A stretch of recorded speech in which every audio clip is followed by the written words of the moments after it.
Next week is the season 4 finale, and we have a lot to talk about because episode 9 was jam packed with things happening. Let's get into it. So we pick up right where episode 8 left off in episode 9. Franklin is standing in T's living room. Peaches has the gun pulled on her because she fell right into his trap just as Franklin suspected. She has something shady going on. With this start though, we actually get her given the explanation. So how she actually got involved with MANBOY and setting him up. And if I'm honest, I don't know if she does really have feelings for Franklin or not. It definitely seems like Sis is caught between a rock and a hard place. Initially, they met up. She didn't remember him, and she, came up to him at the party because MANBOY told her, oh, I would do this if you could, get closer to Franklin. Then when she said that she met up with Franklin at the New Year's Eve party and realized like, oh yeah, I did really like him. We did have feelings before.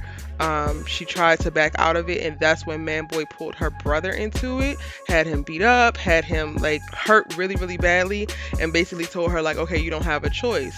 And the analogy that she uses, she's like, okay, he exchanged a carrot for a stick, and she's only been doing this now because she has no choice and she's trying to protect her family. And she actually pulled on Franklin's heartstrings a little bit because she references like, you also aren't that merciful out here in these streets, because he want to know like, why didn't you come to me? Why didn't you just say something? And it makes sense. Like the fact that she is shady in this space and has been doing this whole time is trifling, right? But when you listen to her reasonings and when you listen to the circumstances, it's like, can you blame her? Like, what would you have done? And Franklin again has put other people in the position to do this. So by the end of the episode, he doesn't kill T, which makes me wonder, like, will he actually double back to her at some point? Could he ever trust her again? Does she really have feelings for him? Because you could tell that Franklin really did have feelings for her. But I was definitely surprised that he didn't wind up killing her at the very end. And then from there, we are back at the hospital. Louie is still there, but she is on the mend. Thank God. It definitely looks like Louie is going to make a full recovery. As we see in this episode, she actually is awake. But Jerome is still ready, willing, and able to go to war. He wants blood. He wants heads to roll. What was interesting to see about Jerome and Franklin's interactions at the start of this episode is Jerome is even blinded by his rage to the point that he literally hurts Franklin. Franklin physically puts himself in the way and it's like, I'm going to take whatever you can dish out because I don't want you to walk into this trap. Jerome's bright idea is to go shoot up the barbershop, as if MANBOY does not know and is waiting for anybody to show up and to try something. It is definitely a suicide mission, but in this moment, Jerome doesn't seem to care. He's acting completely irrational. And as the leader that he is, Franklin's like, no, I cannot let you do this. You're going to have to kill me first. And he don't get close to killing him. Like, Jerome doesn't get close to killing Franklin, but he definitely hurts him really badly. What I struggled with was like that it went as far as it did.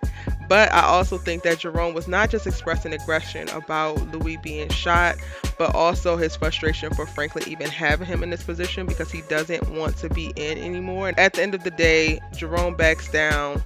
Franklin has stood his ground, and then they go about it a strategic way. Like, they go about it much better. They're able to use T now to get back at MANBOY. Franklin and crew uses Tanase so that they can get MANBOY. And the craziest thing about MANBOY is like, he's been a walking dead man because he really does think that he's smarter than he is. And that's something that Franklin says in the episode. She makes the call, tells MANBOY to lie. Yeah, Franklin wants to meet up back at the same spot that y'all used to meet up. He's like, okay, cool. Seems like he's going along with it. But he shows up at T's apartment. Like, you thought I was stupid. You thought I was going to just walk into a trap. And come to find out, you did walk into a trap. They knew that you were going to come for her. And in that moment, Jerome is able to take out the guys outside. Franklin and Leon are able to handle MANBOY inside. And just like that, MANBOY's off the table, out the game. Irene, she just had a death wish, child. She was almost out. The fact that she even made it a night after she released that, after Teddy and Gustavo paid her that visit and threatened her, and the fact that she decided to go harder. She went on a radio talk show threatening to expose Teddy's name if the CIA doesn't let her publish the rest of her article. Like, girl, you was really a dead woman walking before, but now you just like, okay, come hurry up and kill me. So Teddy has to take matters into his own hands yet again, and it actually, I did not see this coming. Like, we see in this episode, Teddy gets ousted by the CIA. He will be replaced, but he's not going out without a fight, even though he seems to be conceding. Like, he's very mellow this entire episode. And we see him actually meet up with Irene, decides to give her the whole story, but pours something in her drink and sets her up so that it can look like she's drunk driving and has a crash, and then he ultimately suffocates her, and then boom, she's off the table. He's able to recover the tape that had the recording of everything that he admitted to her, which was brilliant in how he did it, because he was able to get her to let her guard down by actually confirming and telling her all of the truth in that moment, under the guise of, I'm trying to get back at the CIA, so I'm just going to let all their secrets loose. Now we're going to see what's going to happen next with Teddy, because he's not on this assignment technically, but the story has died with Irene. There's nobody else still looking into it as far as we know, and she was fired from the newspaper because the FBI had already sent people to the office to shut that part of it down. So we're going to have to see. We get to see that Teddy's not really done with what's going on, and he's not completely out, and he got some plans for himself cooking up. So again, we'll have to watch and see. In the season finale, which is next week, I'm sure that there will be tons and tons of things just flowing through the pipeline. Franklin winds up killing Manboy in T's apartment, and the way that he actually gets her to be a part of this without being a part of this, which is also how he allows for her, I guess, to keep her life, is that she's going to take the fall for actually killing Manboy by saying that he broke in, tried to rob her, so she had to shoot him, and that makes them square. And I'm not mad at that.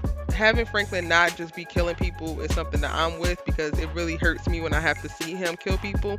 Even though Teddy asks a question at the hospital in this episode to him about what's going to happen with his father. Almost like, I took care of Irene, now are you going to go kill your daddy? And I do not want to see this boy kill his father. When KHADIJAH finds out that Manboy has been killed by Franklin, she ups the bounty, and she's been seeing red, y'all, but this is the type of anger and rage and complete irrationality that gets you killed, and that's exactly what happened with her in this episode. She winds up getting set up by the same people who she was using to try to get a hold of Leon, these female bounty hunters that Wanda goes and recruits, brings them over, gets them to have a conversation with. Franklin's like, look, I'll put y'all on payroll, like I'll pay you way more, like let's just get this done. And that allows for her to walk into a trap, and ultimately Jerome kills her.